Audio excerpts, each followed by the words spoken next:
നമസ്കാരം, ഞാൻ മൃണാൾ. ഇവരൊക്കെ പാരഗണിന്റെ മുമ്പിൽ ഉണ്ടായിരുന്നത് നമ്മൾ കൂടെ ഫോട്ടോ ഒക്കെ എടുത്തു. വിശക്കുന്നു, ഭക്ഷണം കഴിക്കണം. കുറേ നാള് കൂടിയിട്ടാണ് ഒരു ഹോളിഡേ കിട്ടുന്നത്. ഇന്നും പക്ഷേ 2 മണിക്കൂറോളം ഞാൻ വർക്ക് ചെയ്തു. എന്നാലും കുഴപ്പമില്ല, 2 മണിക്കൂറിലേ വർക്ക് ചെയ്തുള്ളൂ. ഇന്നിപ്പോൾ ഗംഭീരമായിട്ട് ഭക്ഷണം കഴിക്കാനുള്ള പരിപാടിയിലാണ്. ഇവനാണവൻ. ഇത്രയധികം സാധനങ്ങളോ ഒരു ബിരിയാണിയുടെ കൂടെ. ഇതെന്താ ഇത്? ഇവർക്ക് ഇതൊക്കെ ഒഴിവാക്കിയിട്ട് വല്ല 15 റുപ്യക്ക് ഒരു ബിരിയാണി കൊടുത്തൂടെ? ഇവർക്ക് സ്പൂൺ എവിടുന്ന് വെറുതെ കിട്ടുന്നുണ്ടെന്ന് തോന്നുന്നു. എല്ലാത്തിലും സ്പൂണാണ്.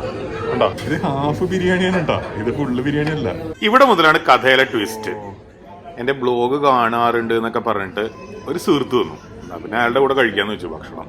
ഇതേ കണ്ടില്ലേ എന്റെ ജ്യൂസും കുടിച്ചോണ്ട് ഇരിക്കണത്. പേര് പറയും. ഈ ഫുഡ് ബ്ലോഗ് ചെയ്യുന്നതിന്റെ ബുദ്ധിമുട്ട് മനസ്സിലായോ? ക്യാമറയിൽ നോക്കി പറയണോ?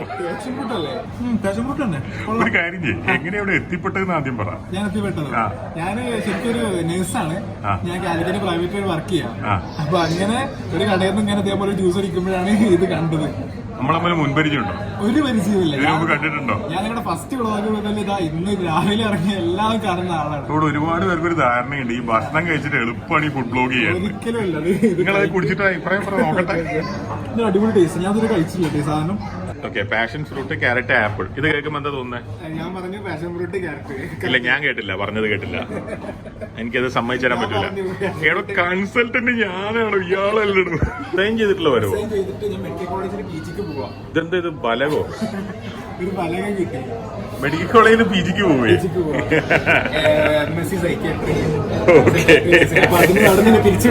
സൈക്യാട്രി അല്ലേ? അപ്പൊ നമുക്ക് ആവശ്യം വരും. എനിക്ക് ഭ്രാന്താണല്ലോ. ഞാൻ ഇന്നലെ രാത്രി ഇവിടെ തന്നെ ഭക്ഷണം കഴിച്ചു. ഈ ബീഫ് ഇന്നലെ ഒരു സംഭവമായിരുന്നു. ഈ beef fry, beef dry fry, ഇതിന്റെയൊക്കെ മെയിൻ കുഴപ്പമെന്ന് വെച്ച് കഴിഞ്ഞാല് ബീഫ് ഭയങ്കര ഡ്രൈ ആയിരിക്കും.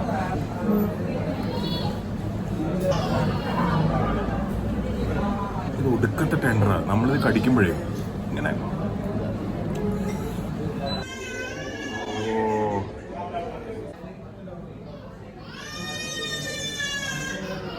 ഈ സാധനം വെറുതെ ഉള്ളൊരു സംഭവമായിരുന്നു. ഇതിന്റെ ഫ്ലേവറിലെ മൈൽഡ്നെസ് ഇല്ലേ, അതാണ് ഇതിന്റെ കാര്യം. പക്ഷെ എന്നാലും നമ്മളെ വല്ലാതെ സ്വാധീനിക്കും.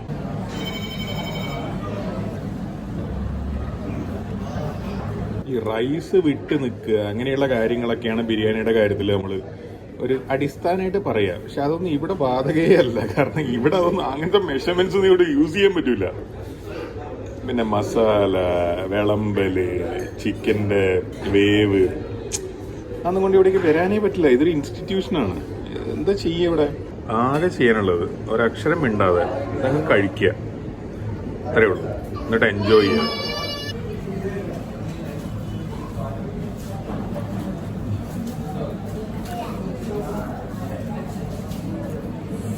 ഒരുപാട് സ്ഥലങ്ങളിൽ ഒരു തെറ്റിദ്ധാരണയുണ്ട്. കൂടുതൽ മസാല ഇടുക, കൂടുതൽ കാര്യങ്ങൾ ചെയ്യുക, കൂടുതൽ നെയ്യ് ഒഴിക്കുക, കൂടുതൽ കാര്യങ്ങൾ ഇട്ട് കഴിഞ്ഞാൽ ടേസ്റ്റ് കൂടുമെന്ന്. പക്ഷെ അതിന്റെ എക്സാക്ട് ഓപ്പോസിറ്റ് ആണ് കാര്യങ്ങൾ.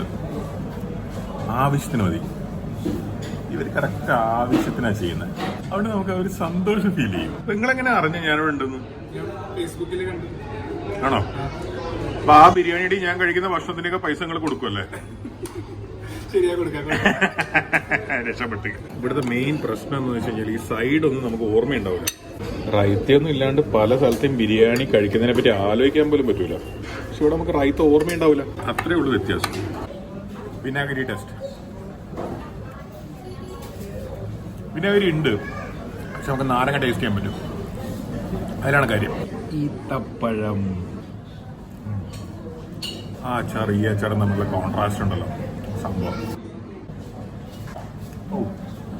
ഈ ചില വെജിറ്റേറിയൻ റെസ്റ്റോറൻറ്റ്സ് ചോദിക്കാറുണ്ട്, ഐ മീൻ കൺസൾട്ടൻസിയിൽ, ഈ സൈഡിലെ ചമ്മന്തി നന്നാക്കണം അങ്ങനെയൊക്കെ. അപ്പം ഇതിപ്പോൾ പല വെജിറ്റേറിയൻ റെസ്റ്റോറൻറ്റ്സ് മസാല ദോശയുടെ സൈഡിൽ കൊടുക്കുന്ന ചമ്മന്തിനേക്കാളും നല്ല ക്വാളിറ്റിയാണ്. പുളി എരിവ്, ആ കോമ്പിനേഷനാണ് അതിനകത്ത് വർക്ക് ചെയ്യുന്നത്. പിന്നെ തേങ്ങയുടെ ഫ്രഷ്നെസ്സും ഓഫ് കോഴ്സ്.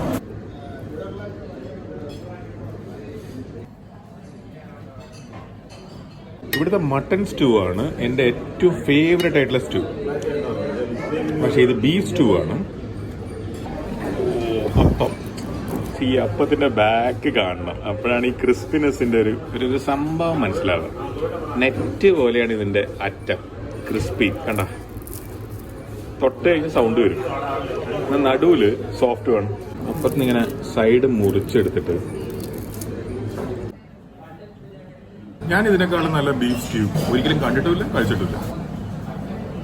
അതിനിടയിൽ ചെറിയ ഉള്ളിയൊക്കെ ഇങ്ങനെ കടിക്കുകയും ഒരു വിഷയമില്ല. ഇത് ചങ്ക്സ് ആയിട്ടോ ക്യൂബായിട്ടോ ഒന്നും അല്ല ഇട്ടിരിക്കുന്നത്. അതുകൊണ്ട് തന്നെ സ്റ്റ്യൂ ഒരുപാട് വേവിക്കേണ്ട കാര്യമില്ലല്ലോ. ഒരുപാട് വേവിച്ച് കഴിഞ്ഞാൽ അത് വൃത്തികേടാവുകയുള്ളൂ. അപ്പം ഈ സ്ലൈസ് ഇങ്ങനെ പെട്ടെന്ന് വേവുകയും ചെയ്യും, ബീഫിന്റെ ഫ്ലേവറും ഉണ്ടാവും. ഈ ബീഫ് എന്ന് പറഞ്ഞാൽ എന്തായാലും ചെയ്യും ഡ്രൈ ഫ്രൈ, റോസ്റ്റ്, നാടൻ കറി ഇങ്ങനെയൊക്കെയല്ലേ. ഇപ്പൊ കോട്ടയത്തൊക്കെയുള്ള ആൾക്കാരുടെ ചോദിച്ചു കഴിഞ്ഞാൽ സ്റ്റ്യൂ ഒക്കെ അവർക്കൊരു നൊസ്റ്റാൾജിയാണ്.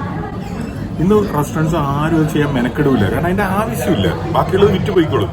പാരഗൺ പോലുള്ള കമ്പനികൾ അവരുടെ ഒരു താല്പര്യം കാരണമായിരിക്കും ഇങ്ങനെയുള്ള സംഭവങ്ങൾ അറ്റംപ്റ്റ് ചെയ്യുമ്പോൾ. നമ്മളൊന്ന് ട്രൈ ചെയ്ത് നോക്കണം. മോശമാണെങ്കിൽ മൊത്തത്തിൽ പറഞ്ഞേക്ക് ഇത് ശരിയാവില്ല. നല്ലതാണെങ്കിൽ നമുക്കൊരു കറിയും കൂടെ കിട്ടിയില്ലേ, അപ്പത്തിന്റെ കൂടി ഒക്കെ കഴിക്കാം. പിന്നെ ഓഫ് കോഴ്സ് പൊറോട്ടയുടെ കൂടെ ഇതിനൊരു ചെറിയ സ്വീറ്റ്നെസ് ഉണ്ട്. അതാണ് ഈ സാധനത്തിന്റെ സോൾ. ചെമ്മീൻ പൊരിച്ചത് ഇതൊരു സ്നാക്കാണ്, ഇതൊരു സൈഡ് ഡിഷ് ഒന്നുമല്ല.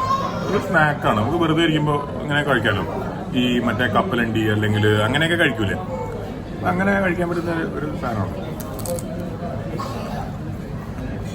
ഈ പൊറോട്ട. നമ്മളിങ്ങനെ ഒരു പീസായിട്ട് ഇങ്ങനെ മുറിക്കുന്നു, എന്നിട്ട് ഇവനിങ്ങനെ ചുറ്റിയെടുക്കും.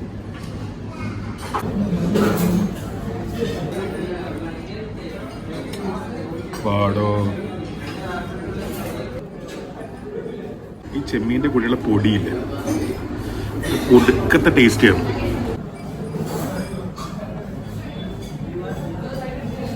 ഇതിന്റെ സൈഡിലുള്ള പൊടി സീ ഫുഡിന്റെ ടേസ്റ്റും എന്നാ ഒരു കോക്കനട്ട് ഓയിലിന്റെ ഫ്ലേവറും ഒക്കെ ഒരു കിട്ടില്ല സാധനം.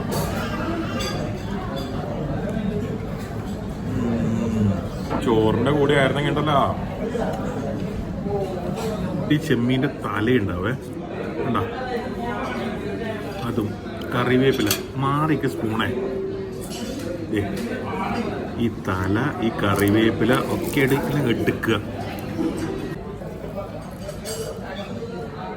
ചോറിന്റെ കൂടെയാണ് ഇത് നന്നാവാന്നുള്ള എൻ്റെ നേരത്തെ സ്റ്റേറ്റ്മെന്റില് അത് ഞാൻ ഭേദഗതി ചെയ്യാം. പൊറോട്ടയുടെ കൂടി നന്നാവും. എന്തുകൊണ്ട് പൊറോട്ടയും ചെമ്മീൻ ഫ്രൈ കഴിച്ചുകൂടാ? Why not? What is wrong with that? ഇത് മനസ്സിലാവില്ല.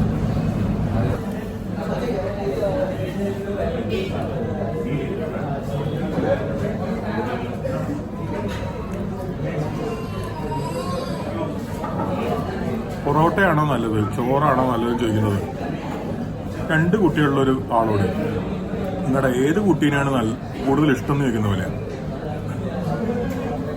പറ്റൂല. ഭക്ഷണം എങ്ങനെ ഉണ്ടായിരുന്നു? കുഴപ്പമില്ലല്ലോ അല്ലേ? അടിപൊളിയായിരുന്നു. ചെമ്മീൻ അടിപൊളിയായിരുന്നു, ബീഫിന്റെ അടിപൊളിയായിരുന്നു.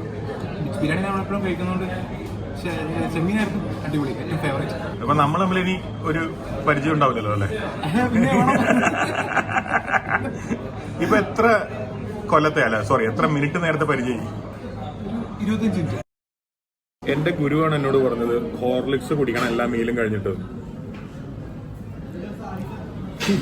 ഇവിടത്തേക്ക് ഹോർലിക്സിന്റെ ഗുണമെന്ന് വെച്ച് കഴിഞ്ഞാല് ഇനി ഇതിനകത്തേക്ക് ഒരു തരി ഹോർലിക്സ് ഇട്ടാല് ഇതിനകത്ത് കലങ്ങൂല. കാരണം എന്ന് വെച്ചാൽ ഫുള്ളായി സാച്ചുറേറ്റഡ് ആയി. ഇനി ഇട്ട് കഴിഞ്ഞ് ഇതിന്റെ മുകളിൽ പൊങ്ങി കിടക്കും. എന്റെ അഭിപ്രായ വ്യത്യാസം ഉണ്ടോ? ഞാനിത്രേ ഉദ്ദേശിച്ചുള്ളൂ. ഞാൻ 4:45 ഇന്ന് പാരഗണിൽ വരികയെന്ന് പറഞ്ഞപ്പോൾ ആരെങ്കിലും എന്നെ കാണാൻ വരും. പക്ഷെ ആരെങ്കിലും അല്ല എന്നെ കാണാൻ വന്നത്, എന്നെ ഒരുപാട് പേര് കാണാൻ വന്നു. ഇങ്ങനെ കൂടി ഇരുന്ന് ഭക്ഷണം കഴിച്ച് കമ്പനി തരുന്ന ആള് വന്നു. Thank you. പക്ഷെ ഒരു സ്നേഹവും ഹോർലിക്സിന്റെ അത്ര വരില്ല.